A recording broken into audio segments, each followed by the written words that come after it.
Thank you, everybody, for coming here today. I really appreciate it. It's always great to have a great audience. I am having fun in the museum today. You guys will too. My name is Larry, and I have some very unusual things to show you today, things that you've probably never seen before, but things that I think you guys are going to remember for a very long time to come.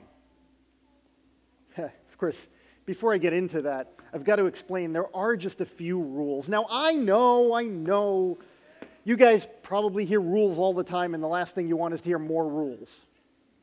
These are important. Rule number one, just about everything that I'm going to do today in some way involves balloons. The thing about balloons is that no matter how much I practice, no matter how hard I try, sometimes they break.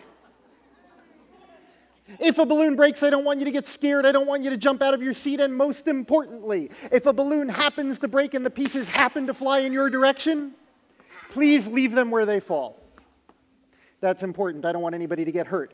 See, if they fall on the floor in front of you, leave them there. If they fall on your lap or your head, leave them there. Well, okay. If they fall on your lap or head, you can take them off your lap or head and put them down on the floor, but please don't do anything else with them. That's really important.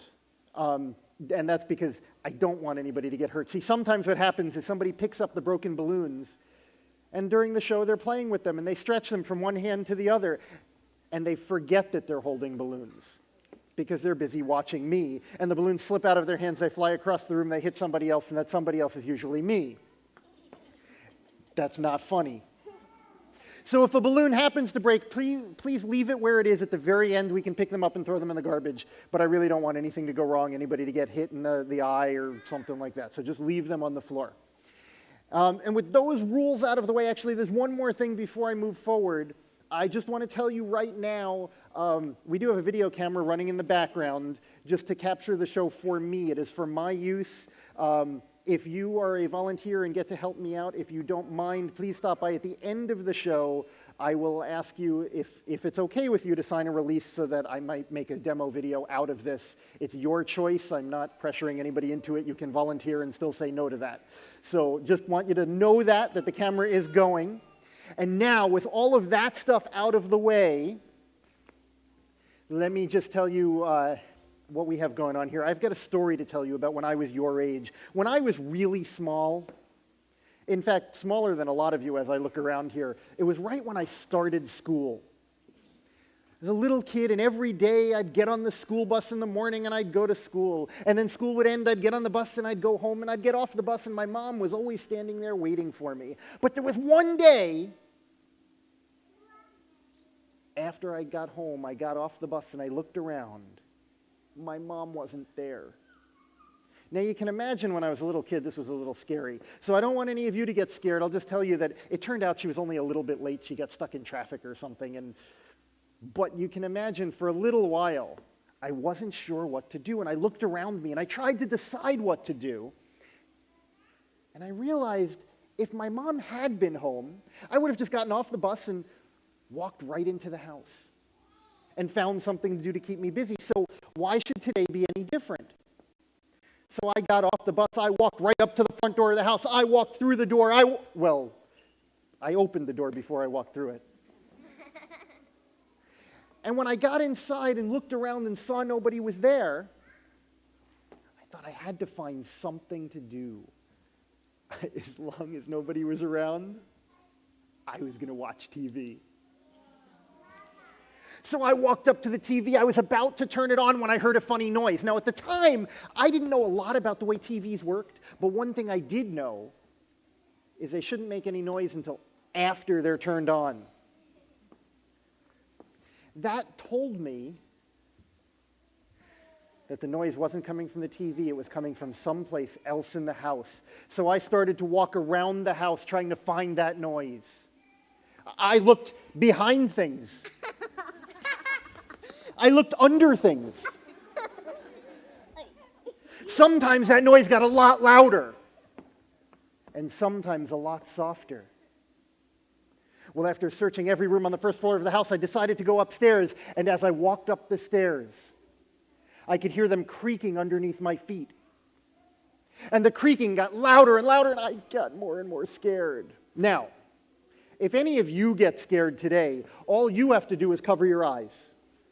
And if you get really, really scared, cover the eyes of the person next to you. Well, there I was finally at the very top of the stairs, and at last, out of the corner of my eye, I saw what scared me. It turned out to be a little mouse. When I saw that mouse, you can imagine, you're all laughing. You think it's funny. Well, it wasn't funny to me at the time.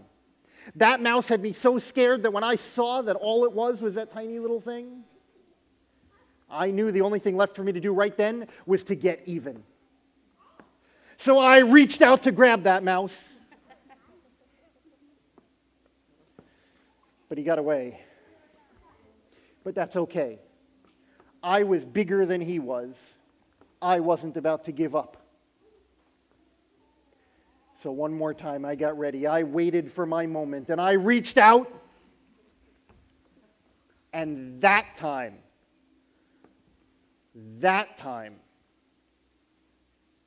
the mouse got away again. But it's okay. Because I remembered something at that moment that I learned in school, something my teacher talked about. I had a teacher that told us that whenever you can't do something with your bare hands, you can find a machine to help you out. There are machines all over the place. If I asked you what a machine was, you guys would probably tell me things like cars and trucks and buses are all machines, and they are.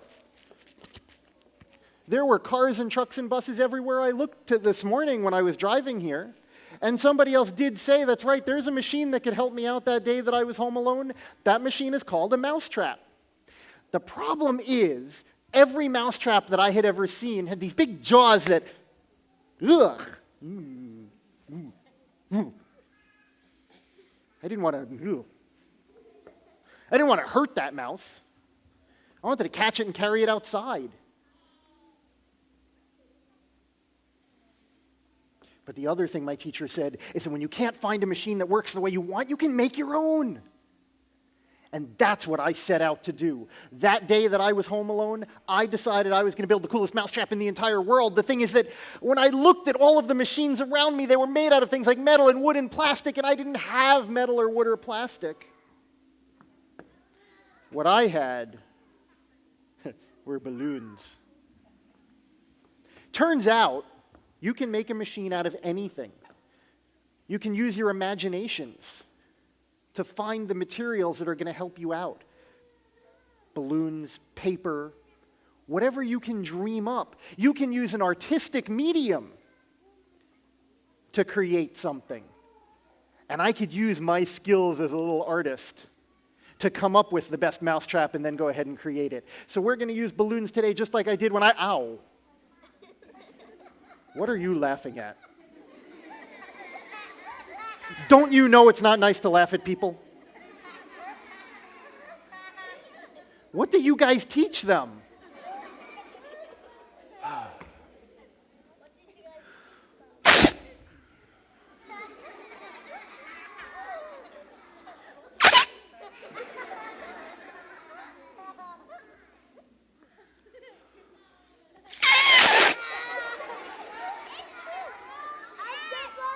The wrong end? Well, I'm not going to blow it up with this end. Oh! Sorry. Wrong end of the balloon. Yeah, there you go. There you go. Oh! Whew. I'm seeing spots.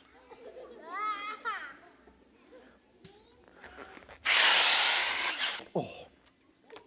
Whew. There we go. Wow. You know, now that I'm thinking about it, can you imagine? That was hard. If I had to blow up, if I had to blow up every balloon by mouth, we might never be able to build this mousetrap. But my teacher told me that anytime I have trouble doing something, I should look for a machine. Well, it turns out I have a machine that can help me with my balloons. I have a balloon pump. A lot easier to blow up balloons that way than all by mouth. Now, of course, if you're paying attention, you'll still see that blowing them up like that, it's still a lot of work, because now instead of using my lungs to blow the air, I'm using my arms and fighting with the balloons a lot. But it turns out there's an answer to that too. My teacher said, don't just look for the machines that are out there. She said, think about making your own, just like we talked about with the mousetrap. Well, just because there's one machine out there that solves a problem doesn't mean I can't find another machine that solves the same problem in another way. Now, this is really cool, because if you look at this, not only did I find a balloon pump to make my job easier, but I said I was going to make a machine out of balloons, and I found machines to help me blow up the balloons. I can use machines to make other machines. Think about all of the things we can do now. So I think it's time to go ahead and build the coolest mousetrap in the entire world. Who's with me? All right, but in order to build the coolest mousetrap in the world, you've first got to understand the small, simple machines that go into the big machines. And the first machine that I learned about, the first machine I ever learned about was one called a lever. Now, a lever by itself is just a stiff bar, a straight rod. You can't do much with it. But if I add that to something, if I rest it on top of something called a fulcrum, that lever becomes a lot more useful. And in order to show you what I mean, I need a little help.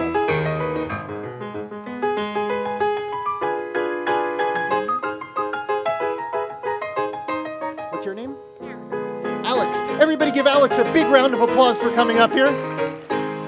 Okay, Alex, have you ever been on stage before? You have. So you probably know that the most important thing about being on stage is smiling at your audience, right? Yeah, she's got it down. All right, Alex, while you're smiling at your audience, can you do me a favor and get down on your hands and knees? Hands too. All right, there we go. Perfect. You comfortable? Yeah. Good, because you're going to be there for a while. Alex, what I'm going to do is, you're going to be my fulcrum. I'm going to rest my lever on top of you. So everybody else can see now, one end of the lever is up in the air, one end of the lever is down on the ground. If I push down on the end that's in the air, it becomes the end that's on the ground. The end that was on the ground became the end that's in the air. Everybody got that? Yeah. All right, I'll say that again a little bit slower. We have one end up and one end down. If that end is up, this end is down. When that end goes down, this end goes up. When this one goes down, that end goes up. So there's one end up and one end down. Okay, now I know what you're thinking. You're thinking, Paul, which is really weird since my name is Larry. You're thinking big deal. Well, I'll show you what the big deal is. Let's say you're on your way home from the museum today. So later, let's someplace that you drive home from every day or walk home from every day. Let's pretend you're on your way home from school. And let's say that every day on your way home from school, you see something in the middle of the road that you normally leave there. But today you change your mind. Today you decide you're going to pick that up and take it with you. Well, that little thing that you see in the middle of the road every day on your way home from school is a little swan. Well, normally, you walk up to that swan and you try to lift it up and you realize, whoa, that's hard. That swan is heavier than you thought. Well, everything around us actually has weight. That swan has weight. And the reason is there's a force of nature all around us called gravity that's pulling everything down to the ground. That gravity is pulling the swan down to the ground. Gravity is pulling you down to the ground. Gravity is the reason you guys are all sitting on the ground instead of sitting on the ceiling. So in order to lift this, I've got to fight gravity. Well, I can use my lever here. So if I put my swan on the end of the lever, now, when I want to lift it up, instead of lifting straight up and fighting gravity, I'm going to push down on this end of my lever. Alex here does all my work for me. So even though I pushed down, she changed the direction of the force that I applied, so the swan went up. When I let go, the heavy end with the swan still goes back down. Okay. I know what you're thinking. You're thinking, Paul, which is getting really annoying since I told you my name is Larry.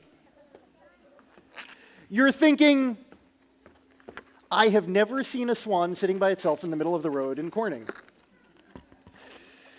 So let me give you an example that's much more practical, something that you're going to have an easier time believing. Let's pretend this time you're on your way home from school, and you see two swans sitting together. And you want to bring them both home. Well, we've got one swan on one end of the lever. We can put the second swan on the other end of the lever. So now we have one swan in the air, one swan on the ground. When one goes up, the other goes down. One swan up, one swan down. And this is kind of cool, because this tells us something else that's important about machines. This tells us we don't have to use balloons we don't have to use machines just to do work. We can use machines to play games. We made a little teeter-totter. Kind of cool. All right, Alex, stand up. Take a great big bow again. Everybody give her a round of applause for helping out. Thank you so much. You can go back to your seat. All right, now, levers are so handy that we use them in all sorts of things all the time. I have a feeling that just about everybody in here already used at least one lever today. At least one. The first one that comes to mind is the one that I use to write my name. A pencil, a pen, a crayon, a magic marker, those are levers. And my wrist is at fulcrum because a lever always needs a fulcrum to work. Think about how much easier it is to write with a pencil than to stick my finger in ink and drag it across the page. Or maybe if you didn't use a pencil yet today, maybe you used a light switch. A lot of light switches are just simple levers. Or, I'm thinking of another one you probably didn't use today, but I bet some people in here have used this. Imagine if you were trying to catch one of these. A fish.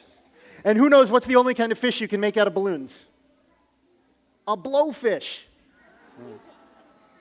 So let's say we're trying to catch that fish. I could reach into the water with my bare hands and try to scoop it out.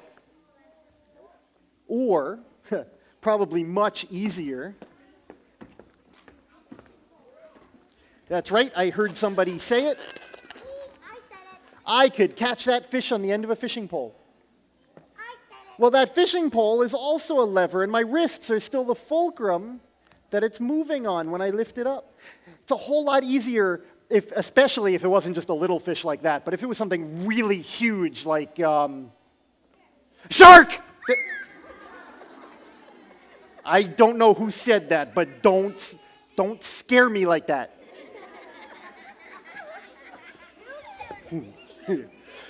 But you know what? If that was a shark, not only would it be easier to pick up on the end of a pole, it would be a lot safer too, because I could keep it real far away from me.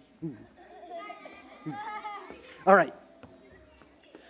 Well, a long time ago, people realized that they could pick up, they could put a couple of those levers together to make bigger and even cooler things. So imagine if we had two levers and joined them. We can make something that you have at home and at school and that you probably use all the time. A giant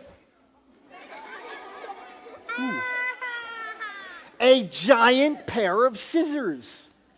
That's just two levers with a fulcrum right in the middle holding them together. All right. Now, as cool as levers are, how many of you think we can go put them together now and go build the coolest mousetrap in the entire world? No, put your hands down, you're wrong. We can't do that yet because there are other simple machines that we might need. Like, let's pretend again.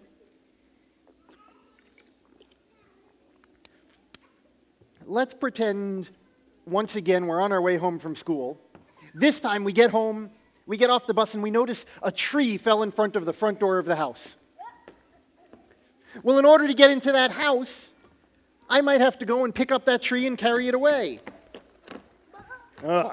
Or I might look at that tree and realize how heavy it is, and instead call my friends and ask them to move it for me. Or If I was really smart, I'd probably climb in the house through the window. Or, there's still another option. I might look at that tree and realize something about it. I might realize that if I cut all of the branches off of that tree so that all that's left is the trunk of the tree, well, the trunk of the tree is round. And it can roll. Round things roll. So I could cut the branches off of the tree and roll it away from the door without having to pick it up. Of course, we're not always that lucky. The things that we want to move aren't always round. So we make our own round things. We make a simple machine that's round. And that simple machine is called a wheel.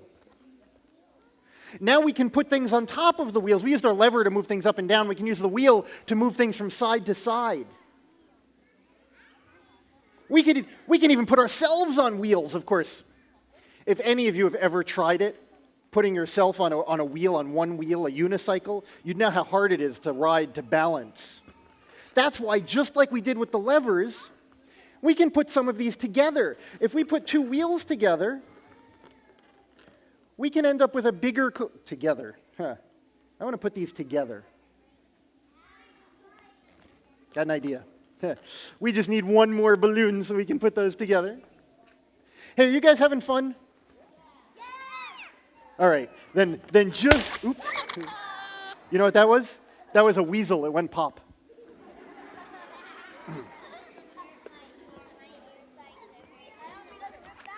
So just for fun, just by a show of hands, how many of you would like to see something really cute?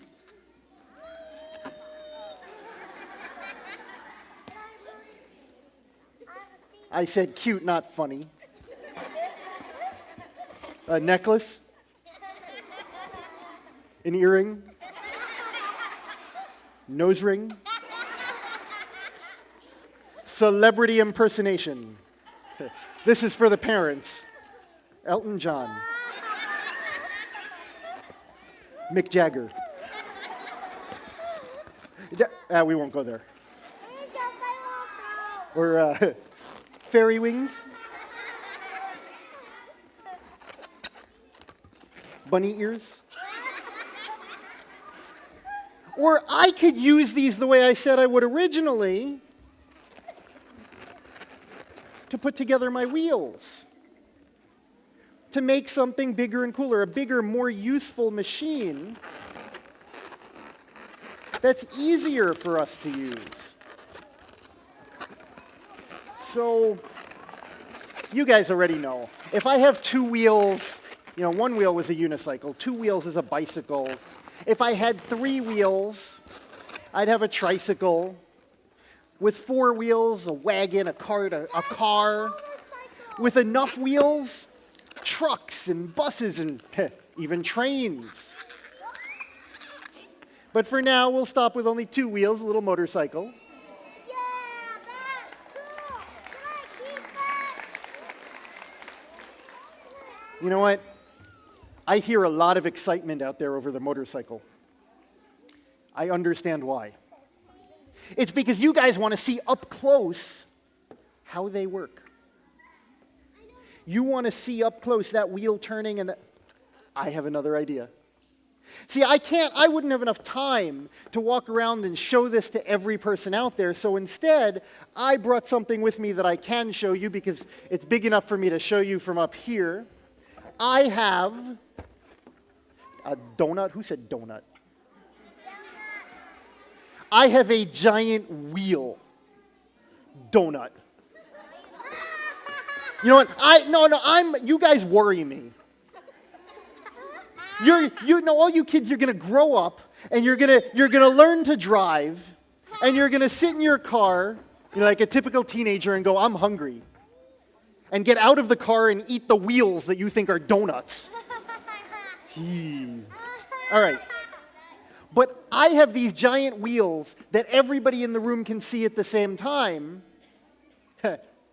and I can see you. Well, you laughed, but it's kind of important that I can see you through the hole in the middle. See, when we talked about levers, we talked about fulcrums. Well, wheels need something to work with too.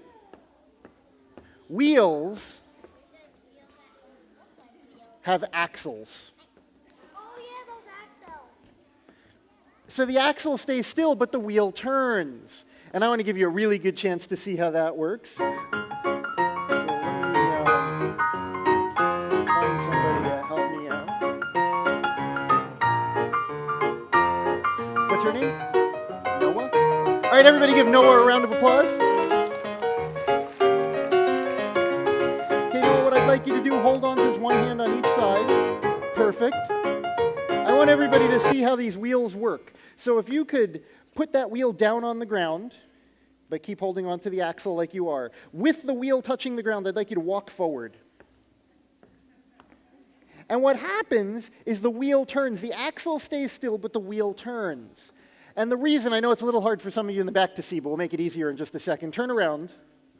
And I want you to walk forward again with the wheel touching the ground. The reason that works, just like we talked about gravity pulling everything down to the ground before, there's another force of nature here called friction. The friction between the wheel and the floor, the sticky force of nature, is what forces that wheel to turn as we push it forward. All right, Noah, I want you to turn one more time. Don't go anywhere. In fact, you look very uncomfortable. Move out a little bit so you're not going to hit my table. And I want you to get comfortable. Get down on your hands and knees. Relax. Yeah, down on the knees. Perfect. Lean over a little bit. See, what I want to do is I want to show everybody a machine that we can make that uses only one wheel. There we go. All right. Perfect. So now I'll push forward, and the wheel turns. And when I pull back, the wheel turns some more. Right? We made a little wheelbarrow. Noah. Right over here. That's okay. The axle All right, give Noah a great big round of applause for helping out.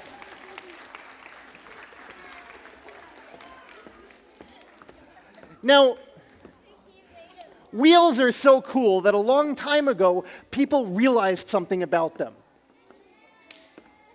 We didn't have to use them in exactly that form. We could change them just a little bit. And I brought some special wheels with me. These wheels have grooves down the center. That groove happens to be the right size to fit a piece of rope. So just like the last wheel, there's an axle that we're going to use with it through the middle.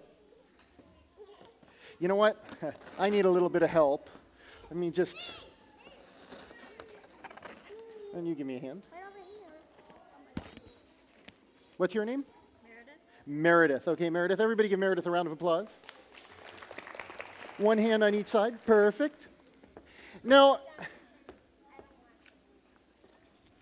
I need that rope that I was talking about that fits through that groove.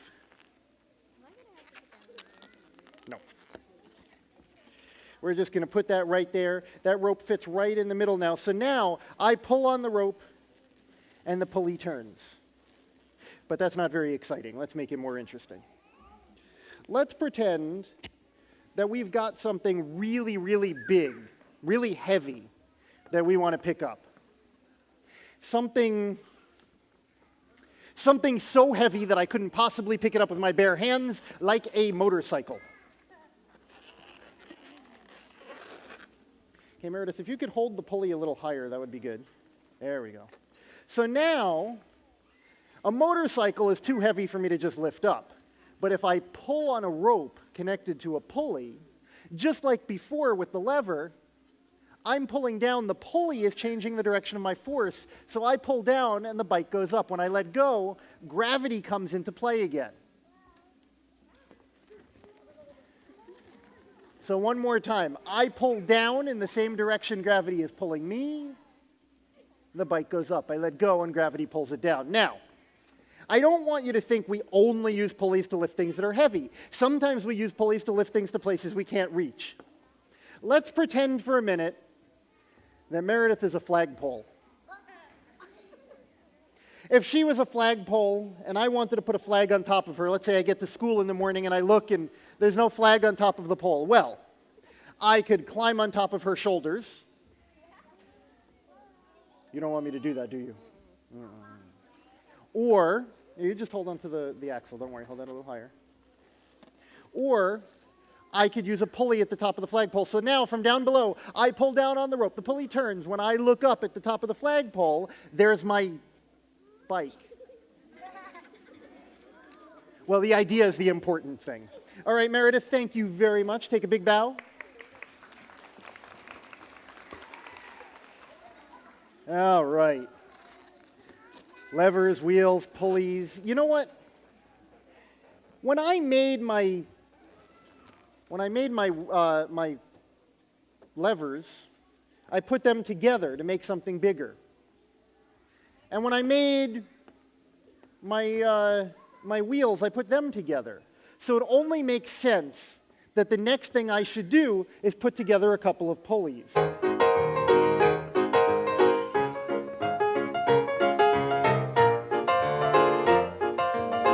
Oh, sure. All right, I need one more.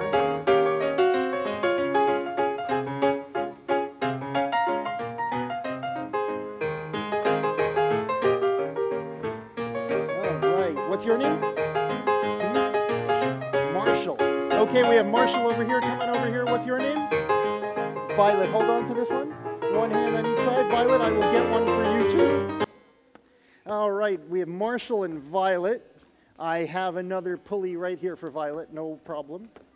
I seem to be a little short on axles. We can fix that. Violet, you hold on to that. Violet and Marshall, I'd like the two of you to face each other. No, stay right here. Violet, stay here. Right here, right here. Turn, Marshall. There we go. Face each other. See, what we're going to do is I'm going to use the two of you together to form a pulley system. A pulley system is two or more pulleys working together to solve a common problem. So we have to do a little more pretending again. We're going to pretend you guys are in the same school. Right? You're not, are you? Okay. Well, we're going to pretend that in school you're in the same class. And we're going to pretend that you sit on opposite ends of the classroom. And do we have any teachers in here? I know this is going to be hard for you. But we're going to pretend that even though they sit at opposite ends of the classroom, these guys want to talk to each other. So just imagine that. I know it's a little tricky. We're also going to pretend their teacher has asked them to be quiet, and they don't want to listen. Let's slide this on over here. Let me let go for just a second over there and grab onto the side again. Let me slide this on over here. Okay, and grab on again. And if you guys can step back a little bit so our rope is tight, that's perfect. Perfect. All right, now, so they're sitting at opposite ends of the classroom, but Marshall and Violet have this great idea. They said, even though we sit at opposite ends of the classroom and our teacher has asked us to be quiet, we can talk all day long without her hearing us. And you know how they're going to do that? They're going to build a pulley system.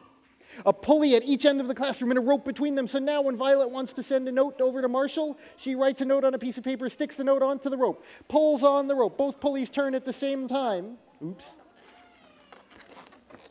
Forgive them. They've never done this before. The rope travels all the way across to the other end. And you pull this way. There we go. Just like that. Perfect. Now we got it. And they can write notes and send them back and forth all day without the teacher knowing, because they're not making any noise. No, this works well. I know a lot of teachers, and not once has a teacher ever told me they caught their students doing this. So you try this when you get back to school soon, and you let me know if that works, okay? All right. Thank you very much. You guys take a great big bow. You can go back to your seats.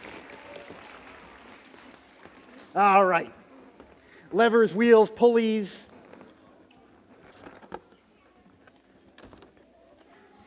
If I were to ask everybody here, I have been to this museum a whole bunch of times. And I know there's a whole lot of great stuff upstairs. And if I asked everybody how I could get to that stuff, I know that nobody would tell me to get up there by jumping through a hole in the ceiling. And if I was upstairs and I heard there was a show down here and I asked everybody how to get down here, I know that nobody would ever tell me to come down here by jumping through a hole in the floor. No. You guys would tell me, an elevator? Boy, you're lazy.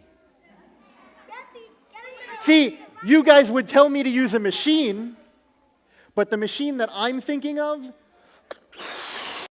stairs. I'll show you what I mean. So I need somebody else to help me, but before you raise your hands, I want you to realize this is the dangerous part of the show. And I don't want anybody to get hurt. And it's got to be somebody that hasn't helped yet. If you already helped, put your hand down. Okay, I would like you to help me out, but I want you to help me from your seat. What's your name? Really loud. What was that? Grant? Grant. Grant is going to help me here, but he's going to help me from his seat. He's going to help me by smiling at me. See, this is such a dangerous part of the show.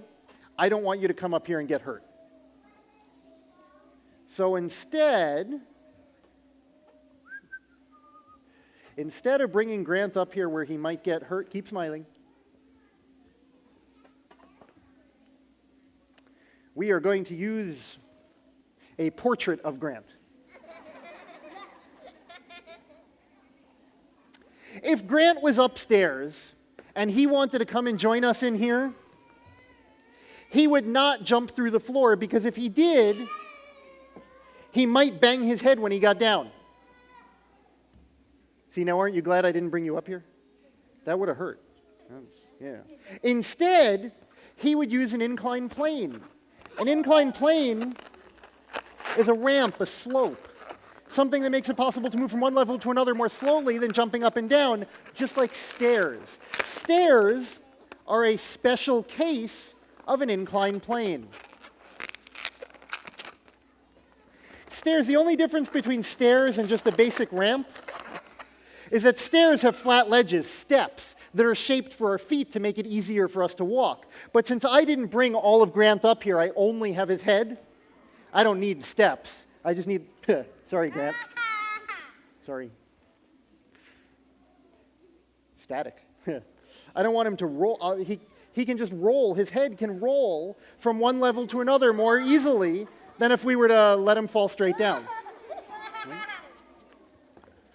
So, levers, wheels, pulleys, inclined planes. I've got one machine left that I want to go ahead and build and show you before we build the coolest mousetrap in the entire world. That last machine is one that I think of every single time I think of an inclined plane. And that's a screw. If you think about it, if you took a screw and turned it into a piece of wood, the screw, the wood chips would be climbing up the side of the screw, just like a person going up a spiral staircase or down a spiral slide. Of course, it's not possible for me to make a screw and show you all up here what it looks like going into a piece of wood. So my screw doesn't go into wood at all. My screw passes through something different. My screw passes through air. Can you throw that back to me? There we go. And you can see as it passes through the air molecules climbing up the sides of it. Oh, ooh. Okay. The air molecules climbing up the sides are forcing it to spin. All right, throw that back. There we go. Kind of cool, huh? So we've now talked about levers, wheels, pulleys, inclined planes, and screws. All of the simple machines that I need to build the coolest mousetrap in the world, and all of the simple machines that you guys would need to build a lot of the things that you might end up wanting to build someday. And it's all about using your imaginations. So I'm going to go ahead now and try to build that mousetrap with your help. But here's the way this is going to work. I need everybody to work with me, so I need absolute silence. I'm going to walk around and pick a few people. If I pick you, I want you to come up here and form a line right up here along where I'm standing. And when I get back up on stage, I'll give you your job. Now, I'm looking for people that can do a really good job working with me. So please, nobody jumping out of their seats and grabbing me. If you've already had a chance to help, please give somebody else a turn.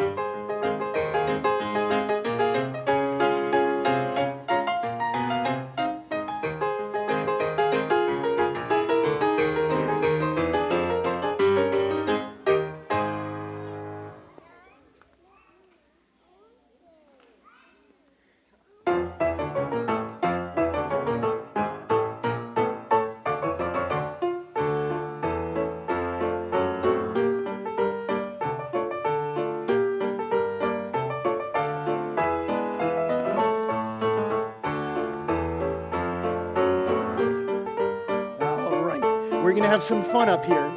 Now, you guys probably think that you're going to be part of my machine, huh? Wipe that thought from your minds. No, instead, you guys have a really important job. You're all going to be walls.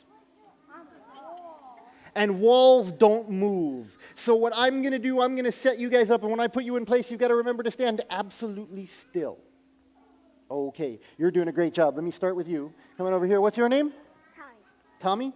All right, Tommy, you're going to stand right over here to start with. Now, you remember, Tommy, in the very beginning, I was talking about that giant mouse trap. I was talking about mouse traps with the big jaws and, I don't like that.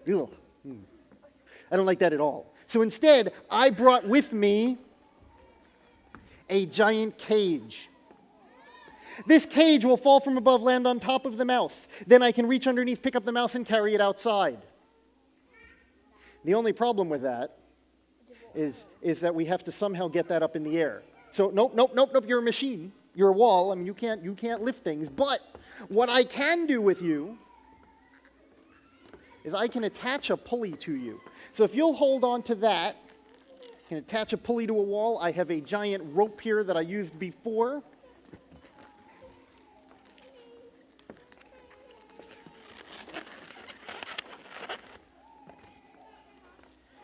We'll just put this rope over top of that pulley.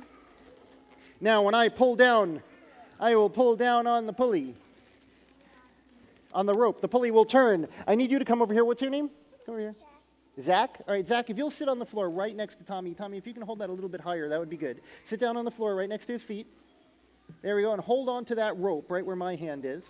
Perfect. We don't want that to get away. Now, remember, Zach, you are also a wall, and walls don't move. So you just hang out there. Now, if walls don't move, somehow we need to get that rope to drop the cage. Good thing we have a giant pair of scissors. Okay, let me get you over here. What's your name? Alana. Alana. I'm going to put you right behind Zach. No, don't hold that. We're gonna line up our scissors over here. I'd like you to hold on with your right hand over here. Your right hand. No, right here. Right here. The other right hand. That one. Left hand over here. That's perfect. So now, if something were to land on top of the scissors would close, the rope would get cut, the cage would fall on top of the mouse, I could reach underneath, pick up the mouse, and carry it outside. That's where you come in. What's your name? Michelle? All right, Michelle, I want you to stand over here. Now, Michelle, I said I needed something to land on top of the scissors so the scissors close. I was thinking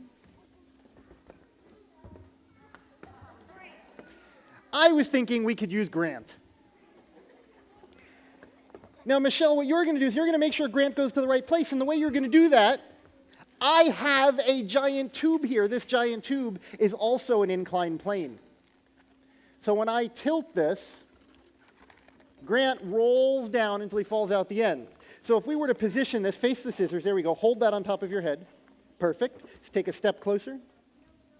if I put Grant right here, now if we were to push up this end of the inclined plane, that end would go down, Grant would roll down, fall at the end, then scissors close, rope gets cut, cage falls on top of the mouse, reach underneath, pick up the mouse, and carry it outside. Let's bring your hand over here so it doesn't get away. There we go. All right. The cage is getting away now. All right, and we got to line this up better. There we go. There we go. Perfect. Okay. All right. Now, what we need, let me get you over here. What's your name? Jacob. Jacob, you're going to stand right over here. And I'm going to use you as a fulcrum. I'm going to put a lever on your head. Hold on to that on top, hold by your head. Put your hands by your head. Perfect. So if something pushes down on this end of the lever, that end of the lever goes up, lifting up the end of the inclined plane, causing the ball to roll down, fall at the end, then scissors close, rope gets cut. You know the rest. All right. No, got to stand still. Got to stand still. You got to keep this down like that. There we go, because we don't want Grant to move before he's supposed to. What's your name? Maddie. Maddie, you're going to stand right over here. I have one machine left that I haven't used, and you know what? When I use my screw, I talked about how levers need fulcrums and wheels need axles. Well, a screw needs something special also. Okay, now stand still. Both of you guys got to, all right. Hold that, bring your hand down a little bit. Bring your hand, okay. A screw needs a hole to go into. So if I take my screw, put it into the hole, as I turn the screw now, it goes deeper and deeper and deeper into the hole. Maddie, I'm going to have you hold the hole. So we're just going to put this right over here. I need you to stand still. Reach up, hold on to the hole right where my hands are. Perfect. So if I turn the screw will push down on the lever, lifting up that end of the inclined plane, causing the ball to roll down, fall at the end, then scissors close, rope gets cut, cage falls on top of the mouse, reach underneath, pick up the mouse and carry it outside. We are missing only one thing now. The mouse. That's right, you guys are way ahead of me. Kind of silly to have a big mouse trap if we don't have a mouse. I need somebody now trustworthy, reliable, somebody that has not jumped out of their seat the entire show, somebody that is not going to cause me any trouble. I suppose. Come on up here. Hey, what's your name? Alex. All right, Alex, come on up. Have you ever been a mouse before? No. Do you know how to be a mouse? Yes. Good. He knows how to be a mouse. Perfect. Okay, but hold this higher. Hold this under here. All right, Alex, since you know how to be a mouse, I want you to step right over here. I'm going to explain for the audience just because they got to get caught up. See, Alex knows that the way this works is he's going to get down on his hands and knees in a minute. And there's some imaginary cheese underneath the cage over there. Alex, can you see it? Kind of blurry. He can see imaginary cheese. Go figure. All right. Well, there is some imaginary cheese there. When you hear the music start, that is your cue to crawl across the stage, pick up the imaginary cheese, start nibbling away at it. You're going to smile at the audience because you're going to know that you have something really special that nobody else here has. Imaginary cheese. You guys are going to be absolutely silent because I don't want to scare the mouse. Oh, the most important thing about being a mouse is looking like one.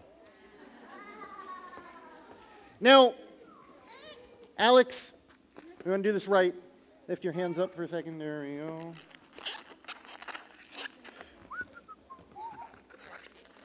Okay, turn so everybody can see.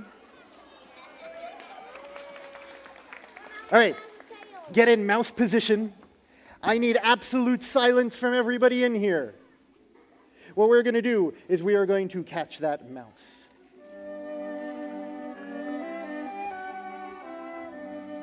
Okay, hold it higher, hold it higher. Hold it up, hold it up. Perfect. Okay, the mouse is there. I turn the screw, which pushes down on the lever, lifting up the end of the inclined plane, causing the ball to roll down, fall at the end, land on the scissors. The scissors close, the rope gets cut, and the cage falls on top of the mouse. Alex, you need to smile at the audience because you've got some adoring fans with cameras. Okay, everybody with balloons, put them down on the floor. Put your balloons down on the floor. Alex, you get to keep the ears and tail and wear them the rest of the day. Everybody stand up, take a great big bow. Thank you so much. You can go back to your seats. Now, I want to say thank you to everybody for being a really great audience. You guys were fantastic. I could tell from the laughing, the clapping, the smiling, you guys were having fun. But just as important to me, I know you learned something. You learned about simple machines, levers, wheels, pulleys, inclined planes, and screws. Those are many of the simple machines that we use to build all sorts of things around us, to solve all sorts of problems. So what I want you to do now, when you leave this room and walk around the museum, when you go see the exhibits upstairs and the samples of machines up there, I want you to think about what those machines do, who designed them, what problems those machines were designed to solve. And I want you to think about how you would do them differently if that was your job. So thanks a lot for coming. Now, before you leave, just very quickly, if you were one of my volunteers and had a chance to help me out, I would really appreciate it if you could come up here. I have some stuff to give to my volunteers. I also have, hang on, I'd also like to show off, I have a brand new kids book, just came out, I mean like hot off the press. It's a kids book that talks about art and museum tours, and it's all done like everything I did in here. The illustrations are all done with balloons. So even Mona here on the cover. So I'd really love it if you guys could come up and take a look, and I have some for sale. Thanks a lot, everybody. See you guys later. Thank you all for Okay. coming to Little Who am Gather. I? Don't forget, there's Okay, the Kids whoa, you Top can't 10 walk with away the with that. You can machines take in a it look. to check out. And me we grab will see you guys next week. another And don't box. forget, if you are a volunteer, to come up and see Larry as well. Thank you so much.